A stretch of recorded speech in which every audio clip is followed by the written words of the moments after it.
விஷகன்யா தோஷம்னு ஒன்று உண்டு. விஷகடிகை நேரம். விஷகன்யா தோஷங்கிறது ஒவ்வொரு நேரமும் பஞ்சாங்கத்தில் பார்த்தியா தியாஜ்யம்னு போட்டிருப்பாங்க. அந்த தியாஜ்ய நேரத்தில் பிறந்த குழந்தையை பெண்களைத்தான் பாதிக்கும். விஷகன்யா தோஷம். அதுக்கு தெய்வீக வழிபாடு போதுமானது.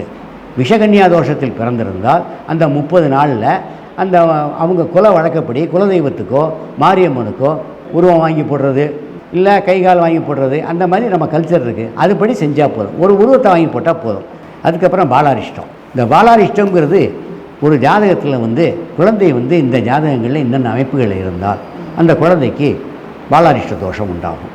பாலாரிஷ்ட தோஷத்துக்கு பொதுவாக இந்த ஹோமங்கள் தான் சொல்லியிருக்காங்க. வீட்டில் வச்சு கலசத்தை வச்சு அந்த குழந்தை எந்த நட்சத்திரத்தில் பிறந்தது, ரோஹிணி நட்சத்திரத்தில் பிறந்திருக்கா, அந்த ரோஹிணி நட்சத்திரத்தன்னைக்கு அந்த சந்திரனுக்குள்ள ஜபம் இருக்குது, அதை செஞ்சு தீர்த்தத்தை குழந்தைக்கு தெளிக்கணும். இவ்வளவு தான். அதுக்கு மேலே புத்திர தோஷத்துக்கு பெரிய பாதிப்பு இல்லை.